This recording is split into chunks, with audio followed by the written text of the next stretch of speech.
Bonjour à tous et bienvenue dans votre émission Mandarin TV Débat. Depuis que la crise de coronavirus a commencé à se propager en France, les personnes d'origine asiatique et chinoise en particulier ont fait l'objet de discriminations en tout genre. Un réalisateur chinois, Li Yuling, s'est penché sur ce phénomène et a réalisé un documentaire sur le sujet avec l'aide de Yang Liqiong, président de l'Académie franco-chinoise des jeunes et de la culture. Ce film s'intitule La Covid-19 témoignage. Cette année, Li Yuling a réalisé un autre film toujours sur la crise sanitaire et toujours avec l'aide de Yang Liqiong. Tous les deux sont mes invités d'aujourd'hui. Bonjour, pourquoi avez-vous choisi de traiter un sujet sur la discrimination envers les Asiatiques? Bonjour Camille Chen et bonjour tous les spectateurs. Je suis réalisateur du documentaire de Souvenirs. Au début de l'année 2020, l'épidémie de Covid-19, transmise par un nouveau coronavirus, est devenue une pandémie. Traditionnellement, les Européens pensent que les personnes malades portent obligatoirement le masque, mais il n'est pas nécessaire de le porter pour les gens sains. Certains Asiatiques se protègent en portant le masque. Malheureusement, ils se heurtent à la discrimination et ils sont considérés comme le coronavirus. Pour lutter contre la discrimination, certains Asiatiques ont lancé une activité « Je ne suis pas un virus » sur les réseaux sociaux en février. Comme étudiant d'art du spectacle, j'ai voulu déployer mes efforts pour œuvrer à l'élimination de la discrimination raciale en tournant un documentaire. Ce documentaire raconte des expériences sur les Chinois en France. Il veut dissiper un malentendu sur le port du masque. Et quel message voulez-vous transmettre aux téléspectateurs? Je veux dire que le coronavirus est l'ennemi commun de l'humanité. Également, l'Asiatique est l'une des victimes dans la crise de coronavirus. J'espère que de plus en plus d'Européens mieux comprennent le mode de vie des Asiatiques par mon documentaire. Nous devons améliorer les communications et éliminer la discrimination pour lutter contre le coronavirus ensemble. Est-ce que vous pouvez nous en dire plus sur la réalisation de ce documentaire sur le plan technique? Il y a deux grandes parties dans le documentaire. Le premier est l'interview, l'autre est le théâtre. Pour l'interview, nous posons des différentes questions aux personnes des différents métiers.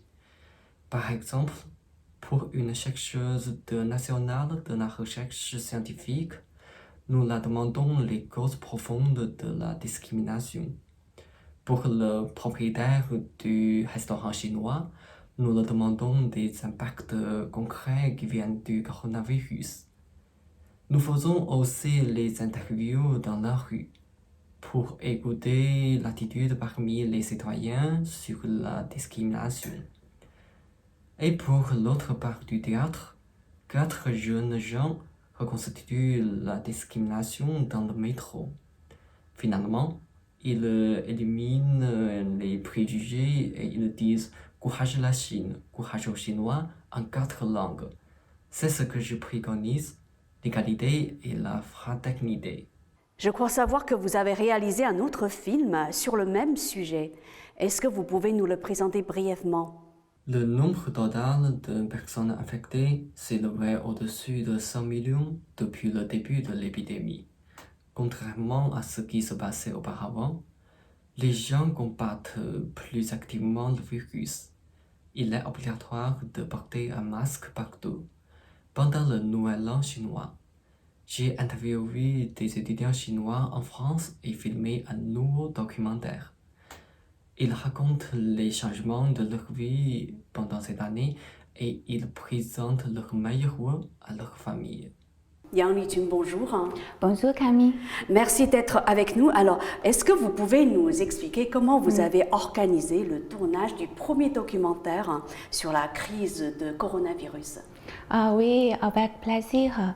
Nous sommes une équipe de 50 personnes. Tout le monde ne se connaît pas avant février 2020, mais on s'est réunis par la même idée. Moi, j'ai vu cette proposition sur WeChat Alors, j'ai La discuté. proposition du tournage, c'est ça, hein? Oui, c'est ça. D'accord. Mhm. J'ai discuté cette idée avec les membres de notre association. On a décidé de soutenir le tournage. Enfin, nous avons les réalisateurs, les journalistes, les traductrices, les avocats, etc. Pour faire les interviews, nous avons contacté le médecin, le chercheur, l'étudiant, le restaurant chinois. On a aussi 6 équipes, par exemple une équipe de planification, de tournage, de rédaction, de traduction, de publicité. Bref, on ne peut pas créer ce documentaire sans nos membres. Donc, c'est le fruit du travail de toute une équipe, en fait, hein? Oui, c'est ça. Et dans ce cas-là, est-ce que vous pouvez très brièvement présenter en quelques mots votre association? Notre association, Oui. l'Académie franco-chinoise C'est des ça. jeunes et de la culture, c'est une association déclarée officiellement basée sur le pôle culturel chinois. À la cité universitaire, on fait l'échange entre la culture franco et chinoise. Merci. Alors maintenant, on va revenir au tournage, hein. Oui. Combien de temps vous avez préparé ce tournage alors? Seulement une semaine. Une semaine? Oui, C'est pas possible. parce que c'est Vous très avez été précis. très efficace en fait, hein. Oui, tout à fait. Alors donc pendant une semaine, vous avez réussi à contacter des médecins, des avocats Oui. et aussi des Français, n'est-ce pas, Oui, qui oui. ont participé au tournage et des Chinois. Oui, tout à fait. Alors, quelles ont été les difficultés que vous avez rencontrées, même si vous avez été très rapide? Il y avait des difficultés particulières? Ah oui, en fait, c'est nombreux. Je vous partage 3 exemples. Premièrement, le réalisateur n'habite pas à Paris. Il vient à Paris pour tourner le documentaire. Même si on a déjà fait un planning, mais il faut toujours faire les changements à cause des choses qu'on ne peut pas contrôler. Du coup, c'est un grand défi pour tout le monde. Ah, oui. Le deuxième défi a réservé une salle gratuite. Une salle gratuite. Oui, pour faire le tournage. Avec le développement de Covid, c'est un peu C'est difficile. vrai. Mais heureusement, le directeur de la Foundation Touch, la première maison à la CTJ et la... C'était Oui, universitaire, hein? oui, c'est ça. Et la présidente du pôle culturel chinois ont réservé un grand salon et des acteurs oui. pour nous. On a fait nombreuses interviews là-bas. À l'intérieur de la cité Oui, universitaire. oui, c'est ça. Ouais. Alors, est-ce que ça a été difficile de faire parler les Français que vous avez rencontrés et qu'on a vus dans le film? Parce qu'il y avait plusieurs personnes hein, qui témoignaient. C'était difficile. Ça va. C'est l'interview. On a invité un journaliste. Elle a déjà beaucoup d'expérience. Ah, oui. oui. Et les Français, on a rencontré dans la rue en général, sont sympathiques. Oui. En effet. Oui. Et c'est étonnant parce qu'en fait, les personnes que vous avez, les personnes françaises, hein, je vais dire, Oui. que vous avez interviewées, ont fait part de leur compréhension hein, Oui. et surtout ont réagi de façon tout à fait sympathique envers les personnes d'origine asiatique et chinoise en particulier. Dans ce cas-là, personnellement, j'ai un peu de mal à comprendre toutes ces réactions très négatives, voire ces insultes sur les réseaux sociaux. Oui. Est-ce que vous, personnellement, vous avez une explication pourquoi ce décalage entre les personnes que vous avez interviewées et puis les commentaires humiliants, insultants qui se propagent sur les réseaux sociaux? Moi, Comment peut-on expliquer ça oui, fait? moi en fait, je comprends pas trop. Personnellement, Ouais. mon ami français sont sympathiques. C'est ça. Oui, mais sur les réseaux sociaux, il y a toujours les Préjugés, c'est ça. préjugés contre les Asiatiques. Ouais. Oui. Et pourtant, la crise du coronavirus, même si officiellement ça a démarré à Wuhan, on sait maintenant de façon officielle que après l'enquête menée par une équipe de l'OMS à Wuhan, eh bien, ils ont conclu que aucun virus ne pouvait s'échapper des laboratoires de Wuhan. Ah oui. Voilà, et ça doit vous aider justement à mener votre combat contre les discriminations. Ah oui, tout à fait. C'est aucune de contre les Asiatiques pendant l'épidémie. Alors vous, en fait, vous faites des études en France, vous vivez à la cité universitaire, mais est-ce que au quotidien, vous-même, vous avez été, on va dire, l'objet de discrimination l'année dernière, personnellement? Personnellement, ça va. Oui, ça va. Ça va. Et vos amis, vos proches? Oui, une de mes amies, quand elle est dans le bus, dans la station, un matin a créé le coronavirus. Elle est trop triste. Ouais. C'est dommage. Elle a entendu un cri, hein? Oui. D'accord. C'est coronavirus. Oui, c'est comme trop si dommage. elle était là pour propager le virus. Alors, le tournage en lui-même, ça a duré longtemps? Oui, ça dure 2 jours. Le tournage a duré 2 jours seulement? Oui. Ah, je pensais que ça avait duré 6 mois. Non, pas du tout. Oui. Parce que le réalisateur a déjà fait un planning à l'avance. Ah oui, ça veut dire que tout avait été bien préparé. Oui, c'est ça. Avec votre aide? Ah oui. Alors, maintenant, on va parler du financement du film. Qui l'a financé? En fait, c'est Wang Yixuan, une fondatrice de notre équipe, et Dr Lei Jin. Les deux ont payé le repas de travail pendant le tournage. Mais c'est tout le financement qu'on a reçu pour créer ce documentaire. Donc un documentaire avec un tout petit budget. Oui, c'est ça.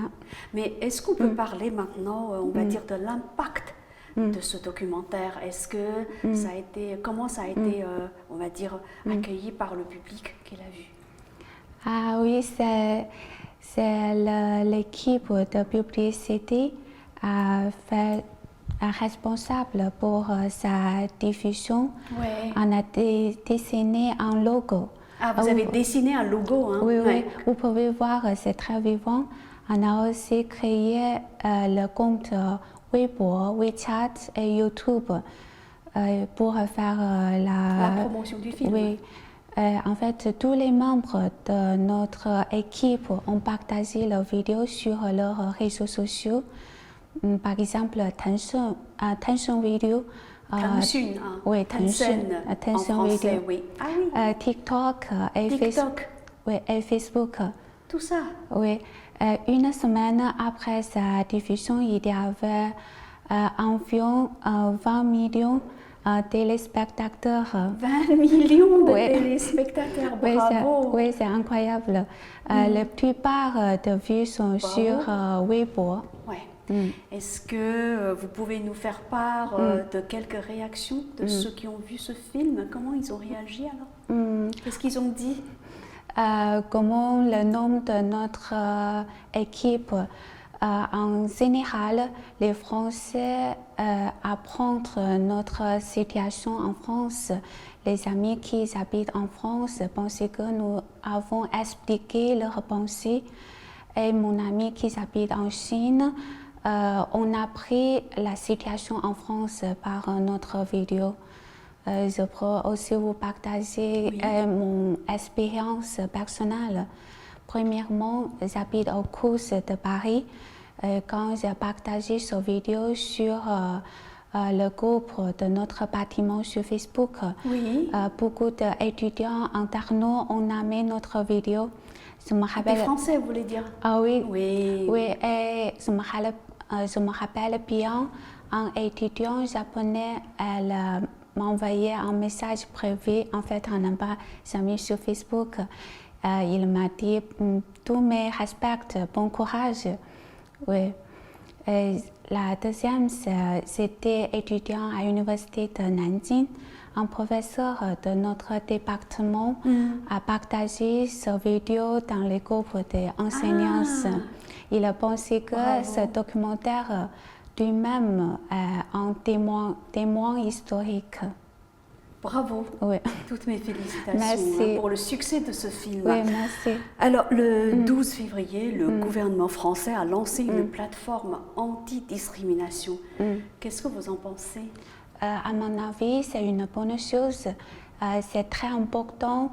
Cette unité vient de l'autorité. On peut aussi dire que c'est une réponse positive du gouvernement français à notre action face au Covid. Tout le monde doit s'unir à n'importe quel pays, culture et race. C'est la seule voie. Alors, parlons maintenant brièvement du tournage de votre deuxième documentaire. Est-ce que vous avez mis longtemps à le préparer? De quoi parle ce deuxième documentaire? D'accord, avec plaisir. Le deuxième documentaire, c'est plutôt une idée et oeuvre de réalisateur Di Yulin. Avec la situation maintenant, c'est un peu difficile de faire un documentaire ensemble comme l'année dernière. Il y a les limites pour la réunion et ça fait une semaine pour contacter les gens, faire l'interview et le tournage et rédaction.